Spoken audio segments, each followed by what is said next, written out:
berarti 150. 150 kalau dibagi dua, 75 kiri, 75 kanan, itu menjadi satu posisi gold, 2 posisi silver kanan kiri, dan 4 posisi bronze. Jadi sebelah kiri kan ada 1 silver, 2 bronze gitu. Sebelah kanan ada 1 silver, 2 bronze, dan paling atas gold kan. Gitu. Nah itu kan kalau nggak salah saya nggak tahu yang paling titik awal, titik paling atas ini jadi konsorsium atau hanya titik 1 ketua UKM gitu.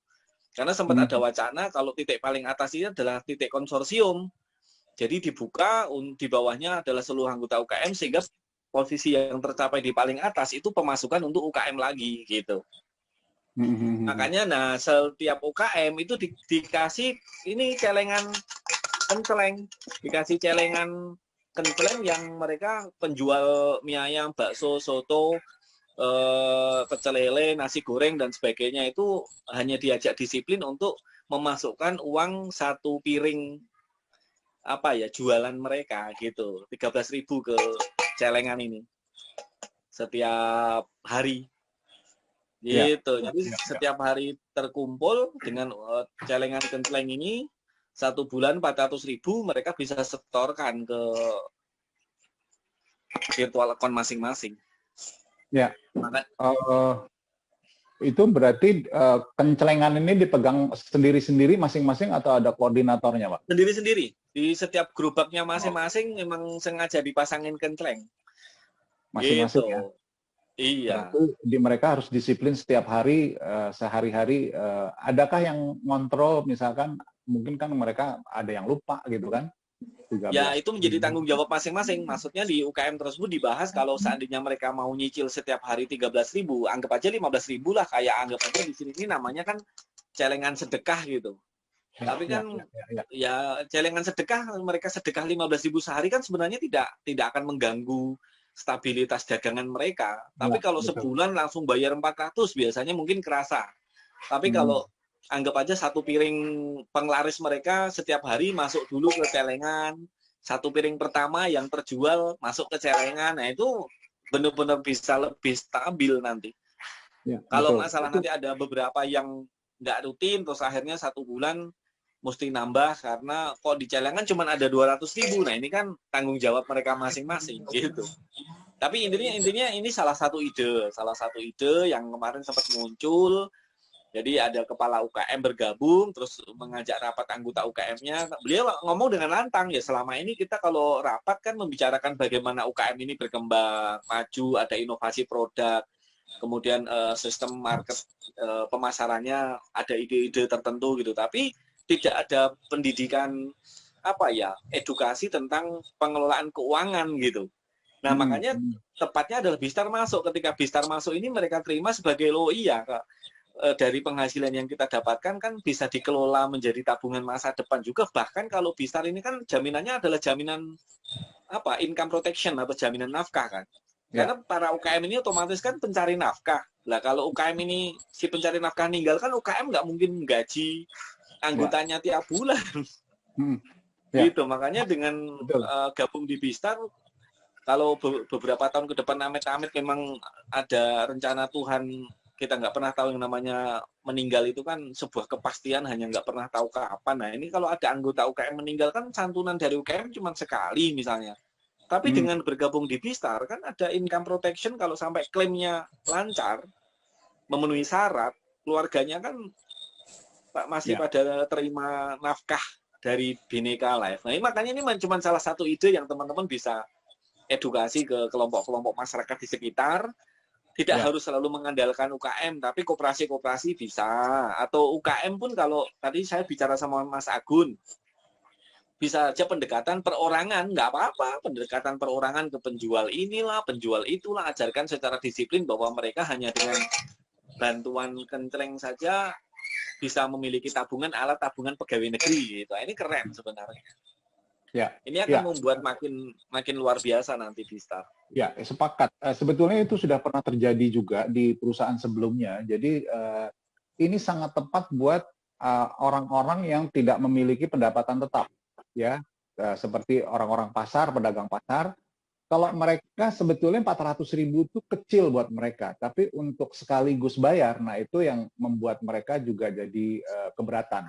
Tapi kalau per hari, seperti Pak Hari bilang tadi, itu jauh lebih mudah menyisihkan harian daripada menyisihkan langsung bulanan. Nah itu kendala mereka. Padahal pendapatan mereka kalau 400.000 sih sebetulnya kecil. Gorengan aja bisa lebih 400.000, ada yang 100.000 sehari bahkan. Nah, tapi untuk rutin 400.000 sebulan, nah itu kebanyakan dari mereka tuh keberatan. Tapi kalau sehari 13.000, kecil buat mereka. Nah ini ide yang bagus, kalau misalkan teman-teman sudah ada contoh yang bagus dari Madura, nah mungkin di sekitar kita nih, di pasar-pasar dekat-dekat kita, coba pendekatan dengan kepala Kediri, pasar. Pak. Kediri, jadi ya? tadi yang Kediri. Dari grupnya Pak Dodi Wisnu, dari Pak Dodi Wisnu, dari grupnya Pak Erik Surabaya. Oke, ya. Itu contoh yang bagus, artinya ini juga bisa menjadi solusi tepat buat usaha-usaha yang mirip-mirip dengan seperti di Kediri. Itu kan UKM itu kan kebanyakan pedagang-pedagang yang tidak menentu omsetnya. Dibilang 400.000 sebetulnya saya yakin itu kecil. Tapi masalahnya mereka keberatan kalau langsung sekaligus 400.000 secara rutin tiap bulan. Tapi kalau sehari 13.000 kecil buat mereka.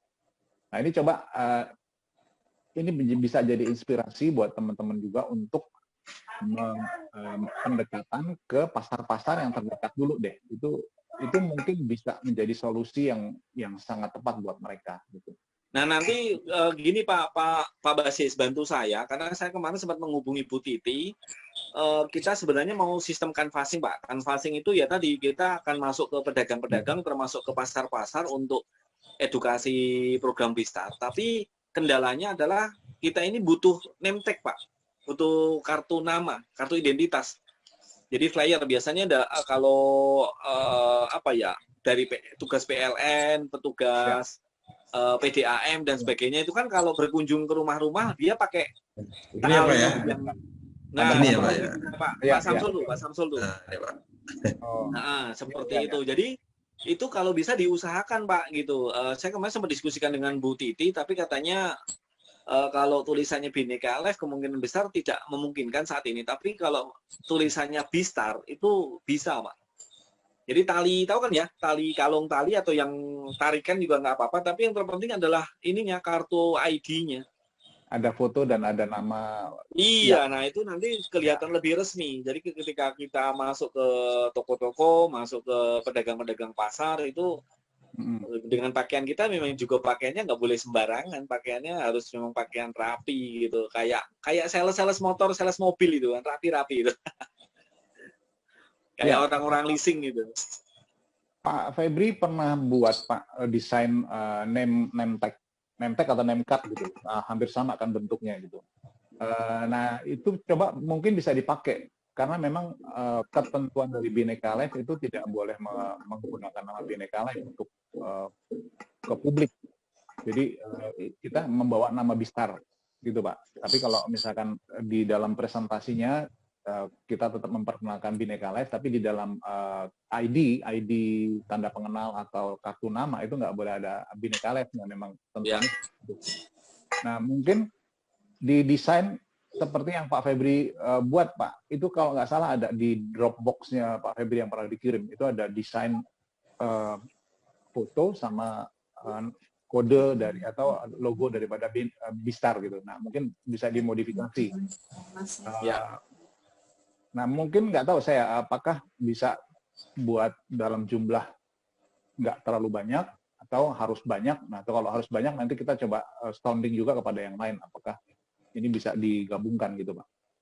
Selamat malam Pak Karsono. Ini driver ojek online kita yang luar biasa semangatnya menjalankan Bistar ini. Bulan ini harus berposisi. Halo, Pak Karsono. Yang dihidupkan Pak Karsono, mic sama videonya. Kita diskusi ya, bukannya presentasi. Hidupin aja semuanya, video sama mic-nya.